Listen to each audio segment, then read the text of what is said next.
Waalaikumsalam warahmatullahi wabarakatuh. Ini salamnya kayaknya salam belum pada makan nih, baru ketahuan nih. Awan aja, Ketahuan nih, ya pada belum makannya. Sama saya juga. Kembalilah. Assalamualaikum warahmatullahi wabarakatuh. Waalaikumsalam warahmatullahi wabarakatuh. Wah, alhamdulillah. Berarti udah pada makan dong. Itu namanya suaranya orang lapar. Kalau teriak-teriak cepet aja, mau makan. Waduh, pelan salah, bintang salah ya. Alhamdulillahirabbil alamin wa bihi nasta'in wa ala umuri dunya waddin. Wassallallahu ala sayyidina Muhammadin wa ala alihi wasallim. Amma ba'du. Rabbi sohli sodri wa yasirli amri wahlul uqdatam min lisani yafqahu qauli. Puji syukur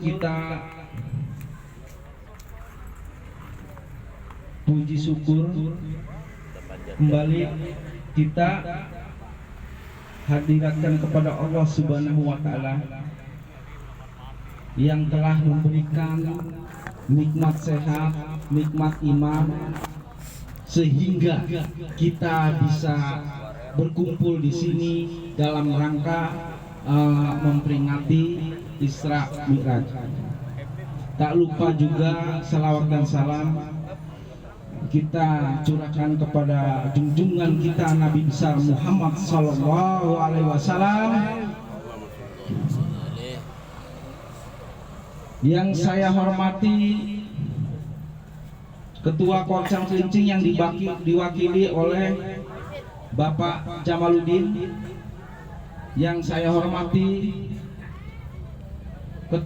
para ketua Korkel sekecamatan Cilincing, Bapak Kopral, Abang Teten, Ustadz Leman, dan kawan-kawan semuanya, saudara-saudara semuanya yang tidak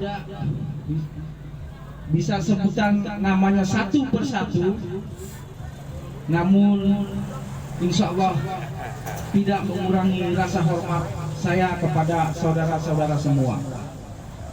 Kali ini kita memperingati Hari Isra Mi'raj dengan tema sabar dan ikhlas. Sedikit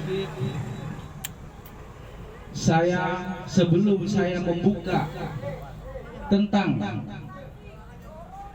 bagaimana beliau Isra Mi'raj melakukan satu perjalanan di malam hari dari Masjidil Haram ke Masjidil Aqsa yang dinaikkan ke langit. Saya sedikit membuka sedikit peristiwa di mana awal mula beliau mendapatkan wahyu dari Allah. Pertama, beliau dikala peristiwa menikahkan anaknya yang bernama Jenab. Kala itu adat istiadat di Arab, itu yang lebih diutamakan itu adalah seorang paman. Sehingga dikala itu belum menjadi Rasul ya, dia menikahkan anaknya yang bernama Jenab, dinikahkan oleh pamannya. Akhirnya terjadilah gundah gulana, kegalauan dalam pikiran Rasulullah. Gundah gulana, kegalauan dalam pikiran Rasulullah. Dia mondar mandir, nggak karu-karuan dah. Gundah gulana galau.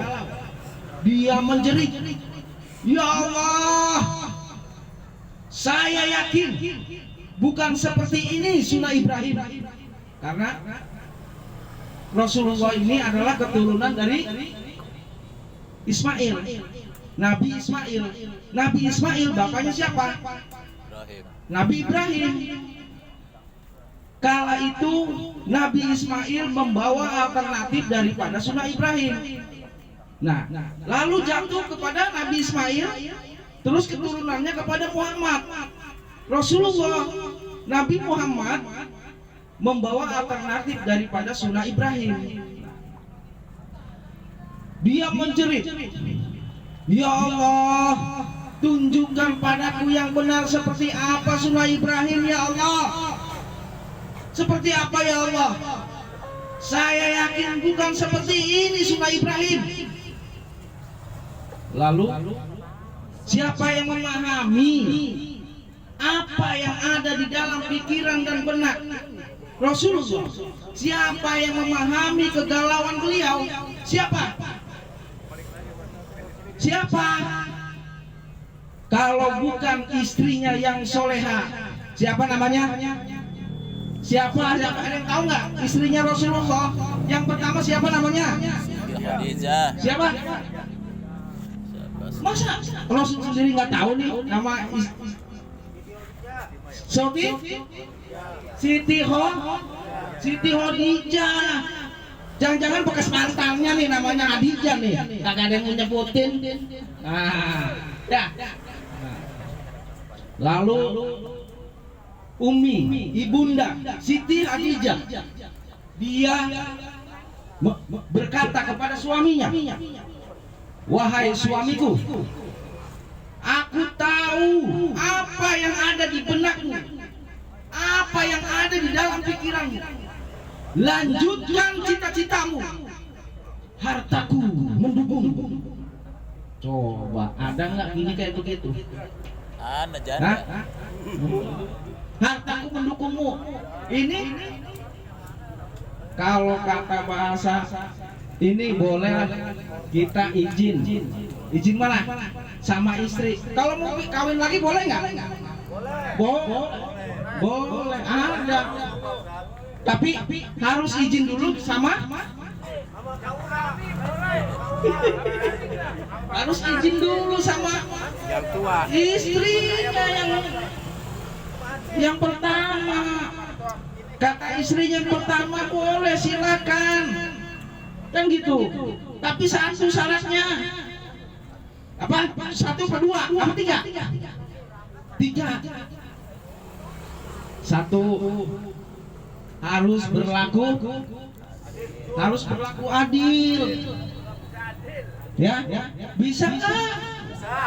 Kopral bisa, kopral. Yakin nih? Bisa. Bisa, kopral bisa. Dua, kasih duitnya harus adil juga. Ketiga, apa? Langkain dulu mayat gua katanya. Coba itu, nggak berani saya. Yang ketiga ini yang berat syaratnya. Langkain dulu mayat gua. Waduh. Ketiga ini yang berat syaratnya. Nah, kembali kita cerita kepada di mana Siti Khadijah, ibunda Siti Khadijah, kembali mengatakan kepada Rasulullah, karena dia yang tahu kegalauan daripada hati Rasulullah, kegalauan daripada pikiran Rasulullah. Apa di situ? Kembali saya ucapkan, hai suamiku, aku tahu apa yang ada di dalam pikiranmu. Lanjutkan cita-citamu, hartaku mendukungmu. Lalu beliau siap. Dia pergi ke Gua Hiro. Rasulullah di kala itu belum jadi Rasul ya. Rasulullah Nabi besar Muhammad Sallallahu Alaihi Wasallam pergi ke Gua Hiro. Untuk apa? Beritikaf, minta petunjuk dari Allah, sehingga di situ datanglah malaikat Jibril. Malaikat Jibril menyampaikan wahyu. Nabi Muhammad lalu mendapatkan wahyu yang surat yang pertama Al-Alaq itu Iqra bismi rabbikal ladzi khalaq. Hai Muhammad, baca atas nama pembimbing Anda. Apa jawabnya? Saya tidak dapat membaca. Saya tidak boleh membaca. Bisa baca nggak Rasulullah? Bisa baca nggak Nabi Muhammad? Bukannya dia nggak bisa baca, dia ini adalah seorang cendekiawan, seorang ahli ilmu, seorang yang berakhlak tinggi, hingga akhirnya dia adalah orang yang tahu diri. Kenapa? Ini yang menerima wahyu ini dari zaman Nabi Adam sampai terakhir Muhammad, yaitu seorang rasul. Sedang dia kala itu bukan seorang rasul, maka dia tidak boleh membaca. Yang menerima wahyu itu seorang rasul, maka saya tidak boleh membaca. Saya tidak bisa membaca. Baru apa di situ? Diangkat oleh malaikat Jibril. Muhammad, Anda Rasul. Baru dia mau baca. Oh, Allah memerintahkan saya di atas permukaan bumi ini untuk menjadi Rasul. Baiklah, saya akan baca.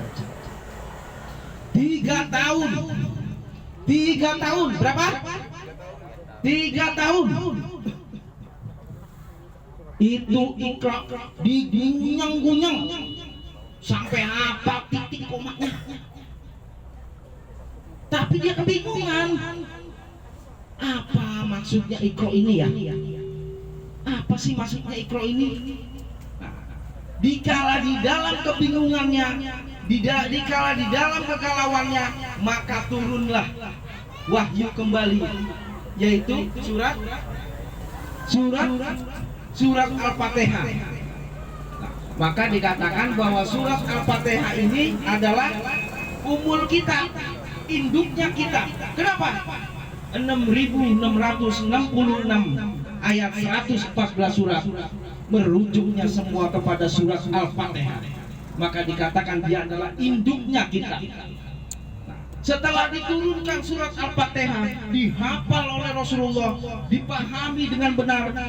Surat apapun yang turun kepada Rasulullah kala itu, dia tidak bingung lagi, nggak bingung lagi, karena penjelasan dan rujukannya itu semua ada pada surat Al-Fatihah. Di situ. Terus dikala 3 tahun dia memahami itu, terus wahyu turun berturut-turut hingga akhirnya dikala satu malam yang sangat sakral buat semua umat Islam, khususnya buat kita semua yang ngaku Islam. Malam itu adalah malam yang sakral, di mana dia masuk ke dalam Ka'bah, dia beriktikaf. Di mana kala itu dibawa dia dari Masjidil Haram melakukan satu perjalanan malam, diterpa angin yang sepoi-sepoi begitu merinding, masuk ke Masjidil Aqsa. Setelah dari Masjidil Aqsa, lalu diangkat oleh Allah ke langit. Diangkatnya ini sama siapa? Sama Gatot Kaca dibawa terbang gitu, sama Superman? Enggak begitu.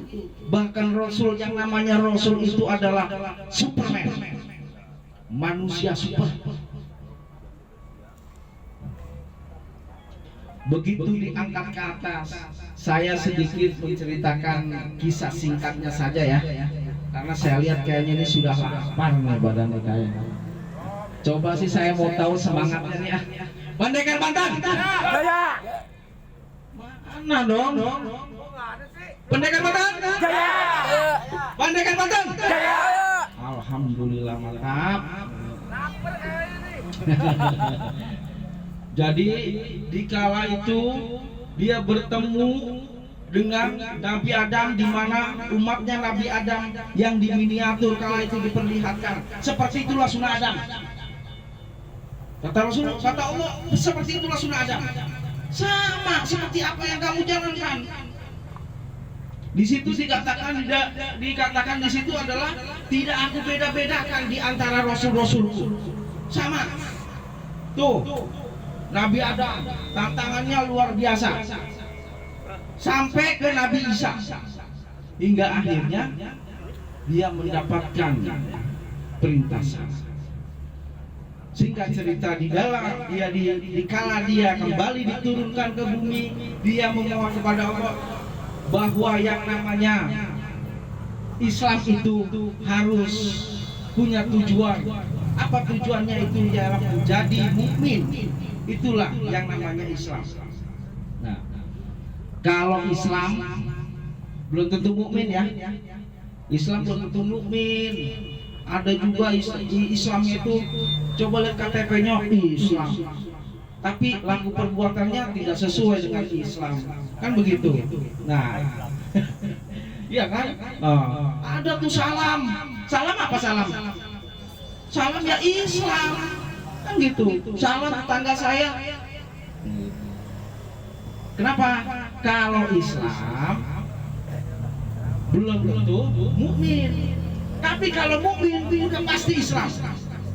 Ya Allah, kata Rasulullah, memohon kepada Allah, bagaimana caranya saya untuk mencapai mukmin? Ya Allah, tolong tunjukkan pada saya seperti apa yang namanya, bagaimana cara saya membina untuk menjadi mukmin? Seperti apa ya Rasulullah? Seperti apa ya Allah? Maka Allah mengutus malaikat Jibril untuk menyampaikan wahyunya di kala itu. Dia mengimami salat subuh kala itu. Nah, ini jadi gerak sholat itu bukan akal-akalannya Muhammad, bukan akal-akalannya Rasulullah, bukan karena kemauannya, tapi kembali kepada satu data, wa ma yantiku anil hawa in huwa illa wahyun yuha. Wa ma yantiku anil hawa in huwa illa wahyun yuha. Sesungguhnya gerak kehidupan Rasulullah Muhammad itu bukan berdasarkan egonya, bukan berdasarkan kemauannya, bukan berdasarkan kepentingannya, tapi berdasarkan wahyu yuha, berdasarkan wahyu yang diberikan kepadanya. Seperti itu. Maka dikala beliau mendapatkan gerak sholat, itu pun wahyu dari malaikat Jibril. Tugas malaikat Jibril itu menyampaikan wahyu. Apa? Dikala kita membaca, makanya jangan ini asal baca doang. Ini wajahku wajahiyah. Apa di situ? Ingat, bicara wajah ini bicara muka. Bicara wajah, bicara muka. Bukan berarti kita ini wajahku wajahiyah. Ku hadapkan wajahku padamu ya Allah. Nah begitu. Apa setor muka? Bicara wajah ini bicara muka. Kalau kita pernah ingat nih sama kawan-kawan yang pernah kecil, mungkin pernah mendengar ya lagu pada hari Minggu. Pada hari Minggu ku turut ayah ke kota, naik delman istimewa, ku duduk di muka. Mukanya siapa?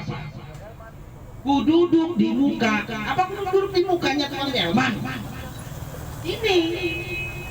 Jadi berbicara wajah, bicara muka, bukan berbicara muka benar menghadapkan. Jadi berbicara ku duduk di muka. Nah, ini wajahku wajahiyah. Ya Allah, sesungguhnya salatku ini membentuk pandangan dan sikap hidupku. Jadi fungsi wajah ini untuk memandang, ya, fungsi wajah untuk memandang. Lillajis fatara samawati wal ard. sehingga saya menjadi menurut yang telah mencipta semesta angkasa dan bumi ini, hanifan musliman, setulus hati saya mau hidup dengan Islam, satu-satunya penataan hidup tiada tanding. Wa ma'ana minal musyrikin, dan saya tidak mau hidup dengan yang musyrik ya Allah. Ini jeritan kita dalam sholat. Saya tidak mau hidup yang musyrik. Inna sholati wa nusuki wa mahyaya wa mamati. Sesungguhnya sholatku ini adalah satu pembinaan dan lain-lain pembinaan. Syarat, saum, zakat, haji, itulah pembinaannya. Sehingga hidup dan matiku kelak menjadi menurut ajaranmu ya Allah. La syarika lahu. Saya tidak mau hidup dengan yang musyrik ya Allah.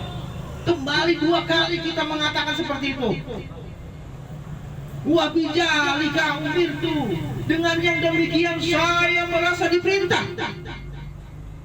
Wa ma'ana minal muslimin, untuk hidup dengan Islam, satu-satunya penataan hidup tiada tanding. Ini ikrar kita, pernyataan kita di dalam sholat.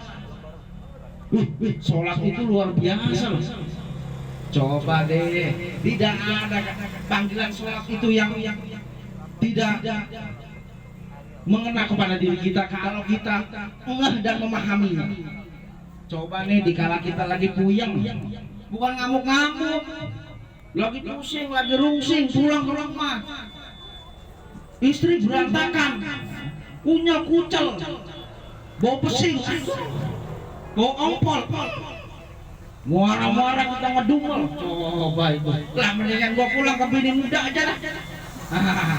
Ini makanya dibilang harus berlaku adil tuh seperti itu. Apa katanya di situ? Dikala yang namanya kita dalam keadaan pusing, dalam keadaan khusus, dalam keadaan galau tentang kehidupan ini, kita mendengar satu kata apa? Hayya 'alal shalah. Apa nih? Panggilan apa nih? Ayo kita, mari kita sholat. Hayya 'alal sholat. Mari kita sholat. Hayya 'alal falah. Apa? Maka akan kuberi kamu satu kemenangan. Coba itu. Apa ada kata-kata jaminan dari Allah, hayya 'alal falah. Kalau kamu mau hayya 'alal sholat, maka jaminan dari Allah, hayya 'alal falah. Mari kita sholat, maka akan kuberi kamu satu kemenangan. Apa nggak luar biasa kata-kata? Tidak ada kata-kata yang menjanjikan seperti itu. Jadi kembali nih kepada bapak-bapaknya. Nih alhamdulillah nih, kayaknya pada lemes-lemes semua nih. Aduh, semangat pendekar, harus semangat. Ya, jangan kita melakukan sesuatu hal yang di luar hati nurani kita. Begitu kita pulang, Rasulullah dulu yang namanya punya istri 2, diizinin enggak? Dapat izin enggak dari istrinya? Dikala Rasulullah mau menikahi istrinya, itu istri sahabat yang sudah istri sahabat yang ikut berperang, yang ikut di medan jihad. Dikala yang namanya wafat sahabatnya, untuk mengangkat derajat seorang janda dari sahabat ini, dinikahi. Kenapa? Sudah tua, nenek-nenek, anak-anak gadis-gadis. Kenapa yang dilamar emaknya? Coba. Yang kalau kata ini mah apa? Aduh, agak ke ini ya nanti disensor lah itu ya. Nah, kembali apa kata istri sahabat? Ya Rasulullah, anak-anakku banyak, gadis-gadis, cuakep-cuakep, duenok teblong, buah henok. Kenapa kok nggak anak-anak saya saja yang kamu lamar? Pasti kamu pilih aja salah satu, pasti saya terima. Tuh, coba. Jadi dia ini adalah sebagai penanggung jawab daripada anak-anak sahabatnya, sehingga dia menikahkan ibunya untuk membina anak-anaknya supaya tidak terjadi fitnah. Itu jangan sampai terjadi fitnah pada diri Rasulullah. Ya kalau sudah emaknya sudah nikahin, walaupun nenek-nenek, terus anak-anaknya, ya anak-anak kita juga. Mohon maaf kepada saudara yang bertanya tentang Indonesia kemarin ya. Mohon maaf belum bisa menjelaskan kemungkinan malam ini, karena malam ini kita waktunya sedikit agak terlalu mepet. Sebetulnya bicara waktu, kita semua punya waktu yang panjang ya.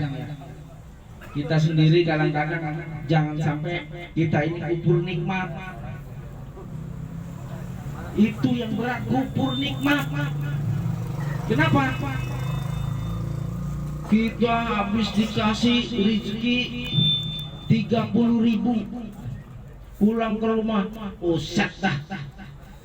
Gua punya uang segini, dapat uang segini, seharian mondar mandir cuma dapat uang 30.000, mendingan gua di rumah aja ketahuan.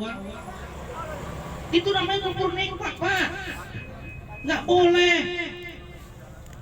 Ingat, uang 30.000 sama uang 100.000 secara logika banyakan mana? Banyakan mana coba? Hah? Banyakan 100.000. Uang 30.000 sama 100.000 banyakan 10. Tapi kalau kita menikmati yang namanya uang 30.000 itu, bahkan lebih dari 100.000. Kalau kita mensyukuri uang 30.000 itu lebih dari 100.000. Kenapa? Dapat 10.000, bayar utang warung 5.000, ada yang nagih 30.000. Niatnya mau beli rokok 20.000, apa mau beli beras, di jalan ketemu lagi. Kan gitu.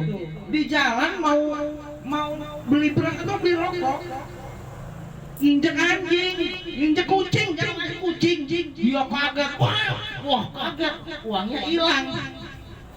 Tuh, nggak kebawa mana-mana, uang 100.000, yang 30.000, dapat 30.000 pulang. Itu yang dapat uang 100.000 datang ke tempat yang dapat 30.000, dia lagi santai ngerokok, pakai kopi, pakai cemilan. Nah, lu dapat apa? Nah, ini bicara syukur. Jangan kubur nikmat. Kenapa? Yang 30.000 bebas, nggak punya utang, nggak punya janggungan, nggak punya itu.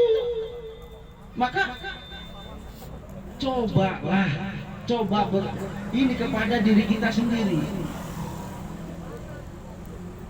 Coba manfaatkan kemampuan kita, manfaatkan kreativitas kita, berusahalah sekecil apapun, jangan sampai kita kubur nikmat.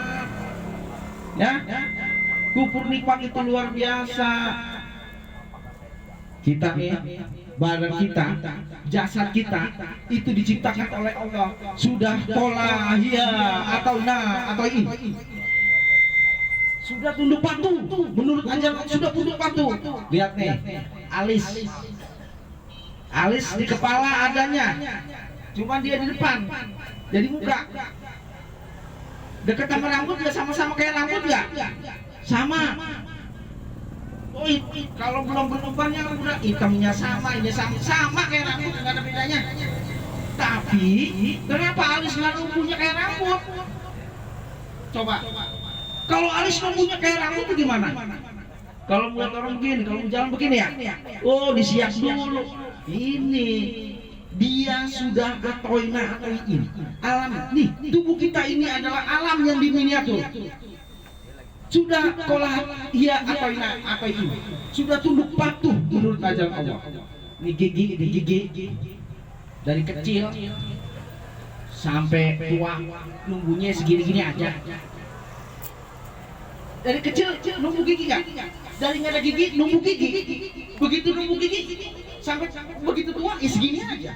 Coba kalau giginya nggak patuh, nunggu terus gimana? Bagaimana coba di mulut kita? Ini namanya sudah atoina atoin. Begitulah kita di dalam perilaku kita, di dalam budaya kita seharusnya tunduk patuh, hidup sadar menurut ilmu Allah. Karena kalau kita tilik ini ilmu luar biasa, jangan sampai kembali kita kubur nikmat. Coba kita lihat perjalanan Rasulullah dikala dia mau mendakwahkan. Dia ini adalah seorang bangsawan di tanah Mekah, di Arab. Dia seorang bangsawan. Coba seorang bangsawan, banyak duitnya. Siti Hadijah ini adalah janda terkaya di tanah Arab. Seluruh grosiran terbesar di tanah Arab. Seluruh kabilah ngambil barangnya itu ke Siti Hadijah, ibunda Siti Hadijah. Sampai hartanya habis ludes-des untuk dakwah. Makanya orang dakwah cari duit. Bagaimana sunnahnya Rasulullah? Ini baru dipelototin aja kita. Sudah apa loh, ngomong apa? Itu pelototin Rasulullah. Tiap hari diludahin. Orang kaya dapat mandat, dapat SK dari Allah. Orang kaya bangsawan diludahin, cuy. Marah? Enggak marah. Makanya dikatakan ini manusia sudah. Rasulullah itu adalah hebat, lebih kebal dari semuanya. Kebal hinaan, kebal cacian, kebal makian. Kebal, itu seorang mukmin harus kebal. Karena kembali kepada satu data di dalam surat At-Taubah. Innallaha astara minal mu'minin anfusahum wa amwalahum bi anna lahumul jannah liyaqtuluna wa yaqtuluna biha fisabilillah. Apa? Allah akan membarter dari seorang mukmin apa? Anfusahum, anfusnya, dirinya, egonya dibarter kalau jadi mukmin. Wa amwalahum, apa? Hartanya. Kenapa? Kata Allah, kalau sudah mau dia mengorbankan anfus dan amwalnya, maka dia berhak atas jannah. Dia berhak atas jannah. Satu sistem kehidupan indah, dan dia siap dibunuh dan siap membunuh. Apa? Siap, dan dalam kematiannya adalah beliau itu yang fisabilillah. Siap membunuh, siap dibunuh. Kembali kepada ayat kayak atasnya nih. Dibunuh apanya? Dibunuh egonya. Dibunuh hawa nafsunya, keakuannya. Jangan ini semuanya ini punya gue, itu punya gue. Padahal bikin aja nggak bisa. Sejengkal tanah keserobot orang aja kayak apa marahnya, padahal ini tanah gua. Kita bikin tanah aja nggak bisa. Ini semuanya punya gua. Itu yang harus dibantar, bahwa ini semua adalah titipan dari Allah. Ya, semua titipan dari Allah. Maka dikala kita mati, yang ditanya apa? Yang ditanya bukan berapa banyak bininya. Yang ditanya bukan berapa banyak mobilnya. Oh gitu. Iya. Jadi justru harta dunia yang kita punya ini akan memberatkan diri kita di yaumil hisab. Maka yang dipertanyakan itu apa? Man rabbuka? Siapa pembimbing Anda? Siapa? Imam muka. Imam muka. Kalau imam muka, siapakah imam Anda? Ayo, ada yang tahu siapakah imam Anda? Jawabannya apa? Al-Quran. Apa jawabannya? Ada yang tahu nggak nih? Imam muka. Quran. Hah? Siapa tadi? Al-Quran. Imam muka. Al-Quranul Karim. Itu saya. Mau bukannya imam ono imam ini enggak ada di dalam kubur, pertanyaannya tuh imam muka Al-Quranul Karim. Apakah ada pertanyaan imam ini, imam itu, imam ono? Kagak ada. Karena jelas-jelas di dalam, kalau di dalam kubur sudah tidak bisa lagi kita mengelak. Jadi kembali kepada perjalanan seorang Rasul, yang mana kita sekarang ini diwajibkan kepada diri kita untuk mencapai mukmin itu. As-sholatu mi'rajul mu'min. Sholat itu membina diri menjadi mukmin. Itu kata Allah.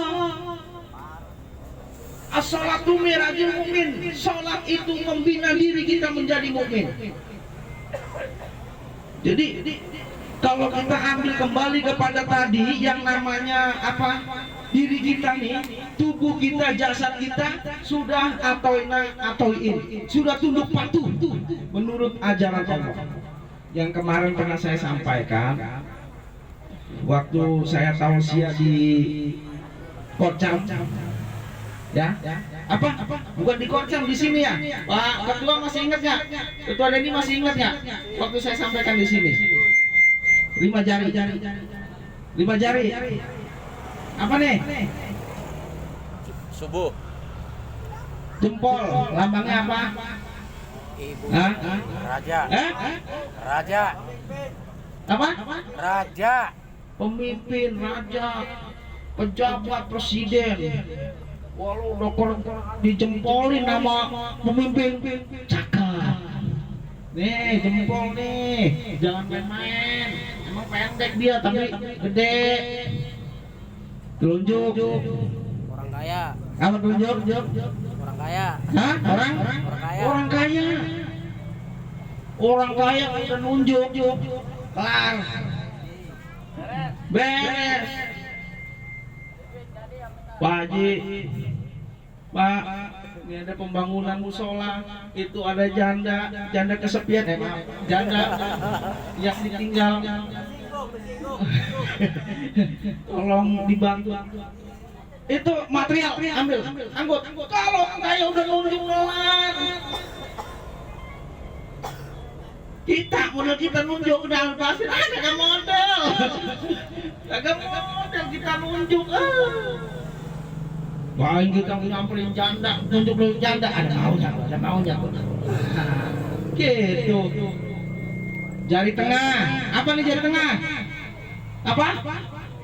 Apa jari tengah? Masih ingat ya nih yang kemarin saya sampaikan nih? Masih ingat ya? Apa jari tengah? Jari tengah ini adalah pemimpin. Jari tengah ini adalah ustaz, ulama, habaib. Alim ulama di jari tengah, guru, orang tua di jari tengah. Kenapa dia netral? Dia netral. Ke kiri jadi, ke kanan jadi, saling menasehati, netral. Itu nama jari tengah. Ini lambangnya nih. Kelingking, jari manis. Apa? Jari manis. Masih ingat? Masih ingat yang saya sampaikan? Apa jari manis? Lambangnya? Ini jari manis. Lambangnya anak muda. Siapa diri kita di sini semua yang tidak pernah merasakan masa muda? Siapa? Siapa yang tidak pernah merasakan manisnya masa muda? Nih jari manis. Biar kata buntung manis, biar katanya buntung tetap manis. Ini jari manis. Kelingking apa kelingking? Kelingking apa? Apa kelingking? Kelingking nih cewek, perempuan, biar kecil anteng. Jangan main-main sama kelingking. Kan gitu. Pejabat bisa korupsi, bisa anu, wah segala macam. Kelingking nih gara-garanya. Kalau dulu di kampung orang tua saya, sama sekarang juga di Bekasi begitu. Kalau tes ayam dan telur apa belum pakainya apa? Keling, pakai jempol. Waduh, jempol. Pakainya keling, jangan main-main. Nih, lambangnya apa? Kecopot. Kalau udah suit sama kelingking, nggak ada benangnya. Jempol.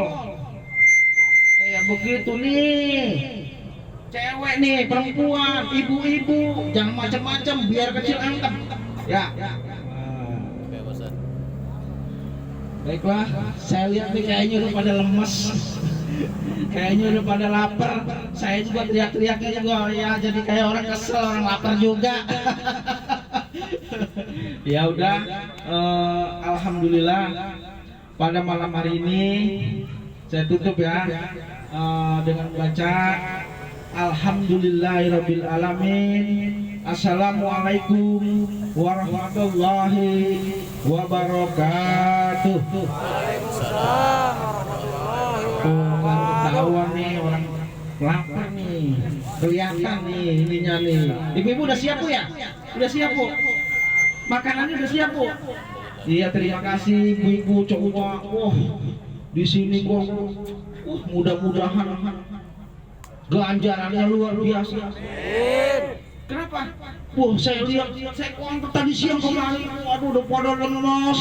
Pak Ketua nih sebagai panitia, belum tidur itu. Nggak tahu sekarang. Merema udah, tapi tidur belum. Coba, ibu-ibu di sini masak sampai, waduh luar biasa. Sampai ngongkong kagak, aduh jangan ngongkong Bu. Biar katanya masak, tapi ingat, aduh. Itu ya. Saya kembali mengucapkan salam karena ada satu sedikit saya buka satu peristiwa di sebuah pondok pesantren dikatakan bahwa semua mencuri itu haram. Semua mencuri itu haram kecuali satu, mencuri salam. Ya. Kecuali satu, mencuri salam. Ingat, kalau kita ini sedikit maaf nih agak sih, kalau kita kalau yang namanya kita mendengarkan tausiah dari para guru kita, daripada ulama kita, satu, jangan ngantuk, jangan pikirannya kemana-mana, fokus. Karena ada satu murid namanya PI, maaf kalau ada kesamaan nama, ada satu murid yang namanya murid yang paling disayang, murid yang paling dibanggakan, murid yang paling dianak emaskan. Dikala dia, harusnya sholat, udah luar biasa dah. Ilmu agamanya luar biasa, maka dia murid yang paling disayang. Tapi dikala dia mendengarkan satu tausiah, malam dia habis tahajud, tadarus sampai pagi. Begitu pagi dia ikut tausiah, subuh ikut tausiah. Habis sholat subuh sambil ngantuk-ngantuk. Apa kata Pak Kiai? Kata Pak Kiai yang namanya itu semua haram. Yang namanya mencuri itu haram. Kecuali satu, mencuri salam, tidak apa-apa. Besok pagi diaplikasikan sama si PI. Habis ayamnya Pak Kiai satu kandang. Coba itu. Begitu diusut Pak Kiai kehilangan ayam ramai di situ. Diusut, ternyata PI yang ambil semuanya. Coba dipanggil tuh si PI. Kenapa kamu kan anaknya begini? Tahu kamu. Kenapa kamu? Loh, saya kan ikutin perintahnya Pak Kiai katanya. Perintah yang mana? Semalam kan saya dengar tausiah Pak Kiai, semua mencuri itu haram kecuali satu, mencuri ayam. Ini akibat ngantuk nih, akibat tidak fokus, ngantuk. Ini cuma satu yang mencuri ayam. Ya habis ayamnya Pak Kiai, kesempatan sama dia. Maka kembali saya ucapkan Assalamualaikum warahmatullahi wabarakatuh. Ini dia. Pendekar badan. Pendekar badan. Pendekar badan. Alhamdulillahirabbil alamin. Kembali saya kembalikan kepada pembawa acara yaitu Abah Teten. Terima kasih. Demikian.